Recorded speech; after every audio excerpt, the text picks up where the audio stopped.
Po yung aking biyahe at ipasyal ko po kayo sa Clark, Pampanga kung ano po ang sitwasyon ngayon doon, no, dahil sa nagkaroon nga tayo ng pandemic. So balita ko, marami daw nagsara na mga Korean restaurant doon, no, tsaka bar, no. So ayan, papunta po tayo doon at hintayin nyo po. So maraming salamat po.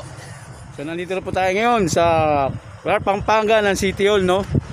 So pupunta po tayo doon sa City Hall para tignan natin yung lugar, yung loob nila, no, yung lugar nila. So sana may matutunan kayo dito at na mayroon po kayong napasaya ko kayo itong araw na to. So yung baby ko diyan ka muna. So diyan ka muna. Si Glodman ay pupunta muna ng City Hall ng Clark, Pampanga. Yan. So yan, no, laki ng garahe nila rito, no. So kung mapapansin nyo, yan po yung City Hall nila. Yan, City Hall. Ah.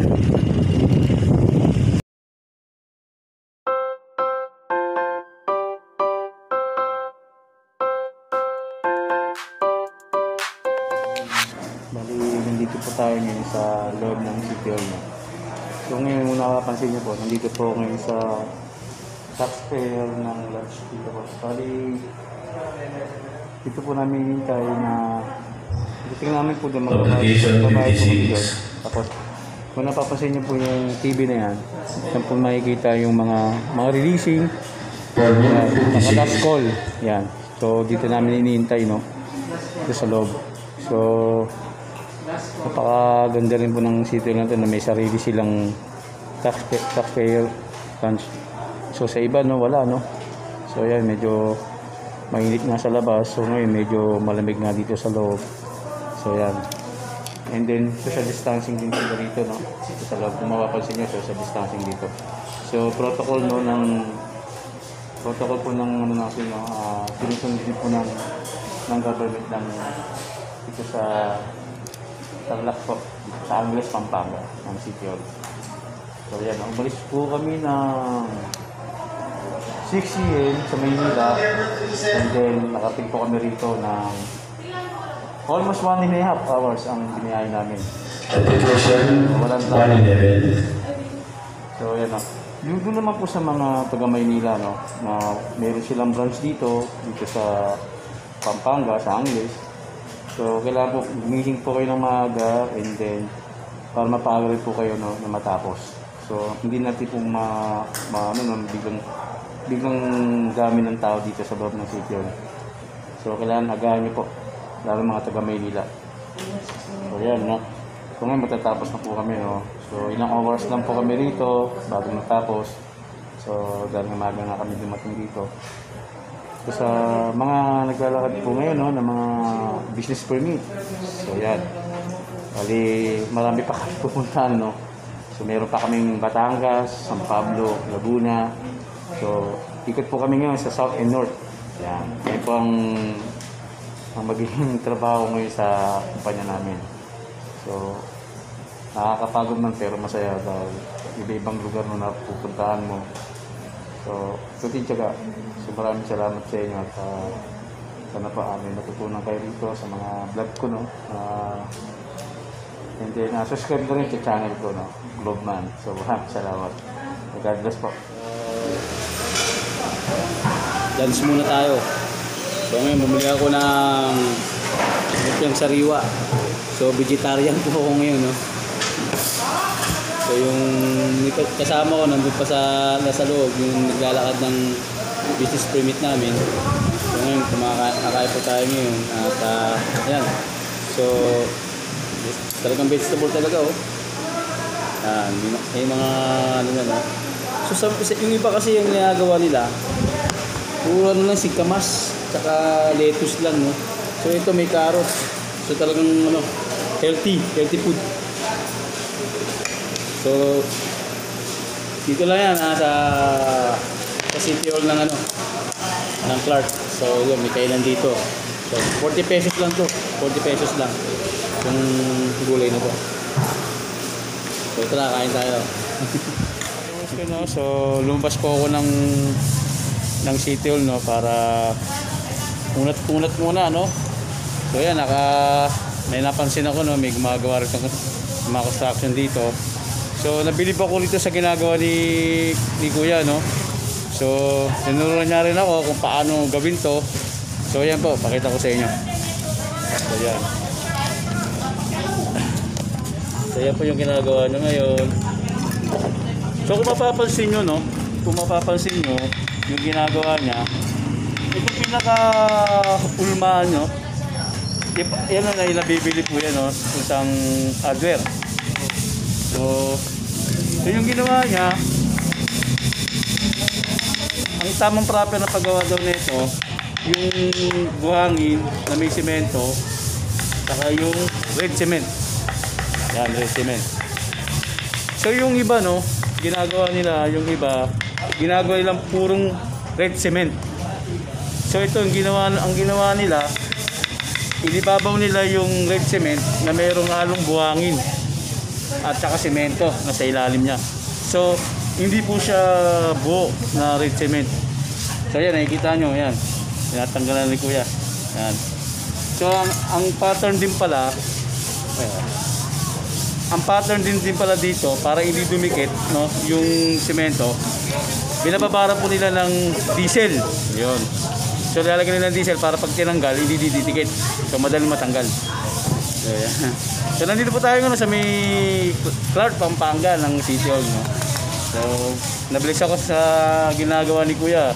Alam niyo naman si Glodman na gusto niya lagi maraming experience at may matutunan din yung mga followers ko, no. So ayan. So kaya, pangalan mo Kuya? Nelson. Yan, Nelson. Yan. Bagong followers. So ano to Kuya, waiting thing to? Oo. Di pa nakita yung nasa kabila. Ay, hindi kasi taga rito. Taga Maynila kami. Tignan mo yung kabila, mas maganda. Ayun. So ayan, may bigyan ako pala sila sa kabila. So mga followers, no, kung experience na kayo rito, so mapapanood nyo to. So yan, mahaba na po yung nakabuha na po na nagawa nila. So hindi pa lang po dito, pero paro sa kabila. So ayan, oh, simple lang, oh, mga guys, oh. Oh, yun ba? So ayan, gada ulma, yung hawak niyang ulmaan, babad, no, ibababad niya sa diesel. So ayan, no, 4 silang gumagawa. Ay, bali tama. So ayan, no. So mabilisan din. So ilan din silang gumagawa.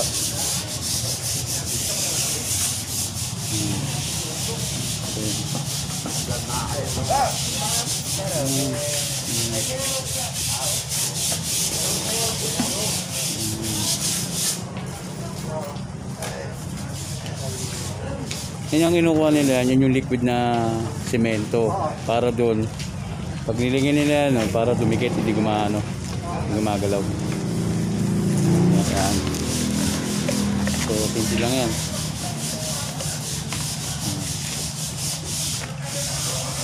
So, yun ang ilalagay nila sa bawat butas. So, ganyan yung bawat butas para pag dinino nga yung semento, hindi siya magalaw. Yan lang.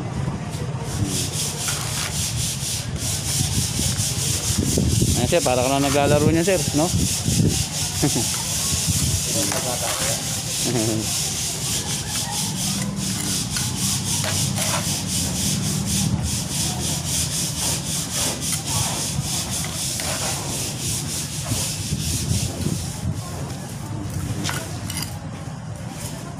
So ayan, no? Simple lang, di po ba?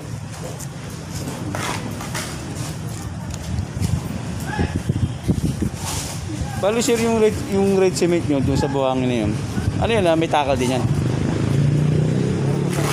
May takal po. Ayun, may takalan.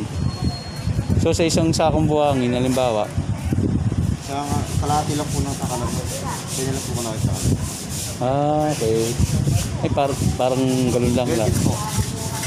Wilkins. Wilkins. Yung po yung ganon na galon. Ayun, okay. Yung pindol po sa may bago dumating sa pahit. Kasi na galon. Putulin po yun. Ayun. Isang ganun lang, no? Sa isang sako bali dalawang ganon. Isang Okay. sakong semento. Okay. Wala nang buhangin yun. Meron.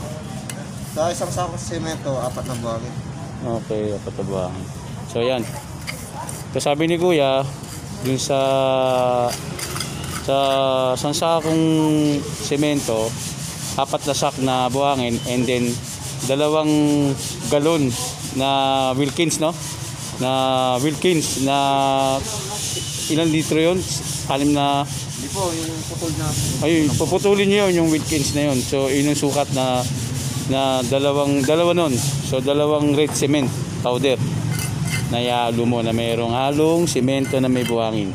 Yan. So yan. Yan, may natutunan tayo kay Kuya, no? At sa kanyang mga kasamaan. So yan. Thank you. So dami tao dito ngayon, no? Dami tao, nagbabayad. At yan, mga giling yun. Sa labas na tayo.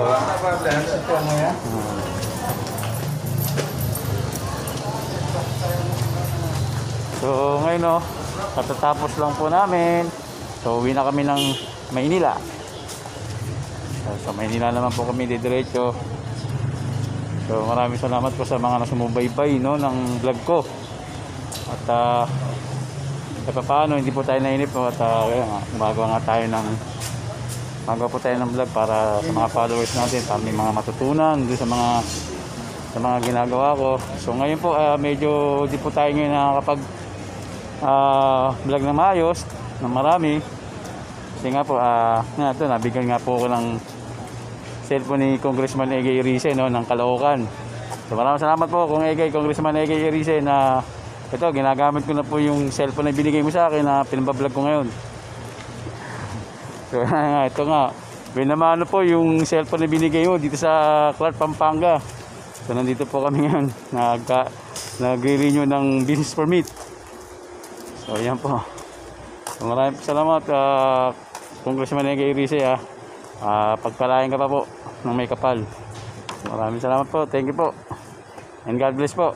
At dito na po tayo, at mag-drive po tayo ulit, balik tayo Maynila ulit. So maraming salamat. Pabalik na kami ng Maynila. Pabalik na kami ng Maynila. So babalik ulit kami rito next week. So ayan. So let's go to Maynila. Back to Maynila.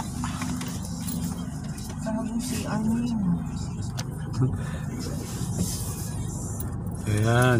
So babalik pa kami rito para may claim na yung ano namin, yung business permit namin.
Kumain.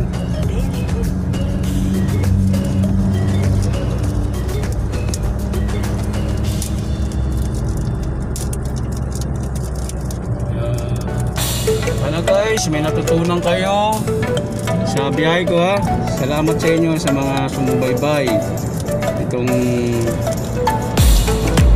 biyahe namin sa Angeles, Pampanga. So ayan, marami pa po kami pupuntahan. So susunod sa Batangas City naman kami pupunta. At doon naman po tayo mag-vlog, no? At sabay-bay niyo po ulit yung aking mga videos. And to subscribe na rin, to follow. Ayan, maraming salamat. At yung mga sinabi ko nga, yung mga taga Maynila, kung gustong meron kayong may mga branches kayo dito sa mga probinsya, magaan nyo na papunta kasi meron po silang mga cut-off. So kami napagbigyan dahil nga taga Maynila. So God bless, maraming salamat dun sa ginamit ng Diyos, no? Dun sa kasama ko na hindi na kami napabalik ng Maynila para bumalik ulit dahil nga dun sa yung cut-off nga nila. So thank you po, maraming salamat po sa inyo lahat. Kaya nandito lang po, maya pauwi na kami. So thank you, maraming salamat po kami ng Maynila. So nandito na po kami sa aking trabaho. Babalik na po kami. So guys, no, maraming salamat po sa mga sumubaybay po yung unang biyahe ko, no, ng biyaheng Clark, Pampanga, Angeles. So ayan, dito na po kami at nakauwi na po kami. So maraming salamat na at yun po sa mga vlogs ko kanina, no, sana po may natutunan po kayong tips doon sa yung gumagawang construction kanina. So maraming salamat po, no, at sana po bukas, no, sa Batangas City naman kami at San Pablo pupunta. So sana makapulot din tayo ron ng mga tips. So maraming salamat po and God bless po. Thank you po sa lahat.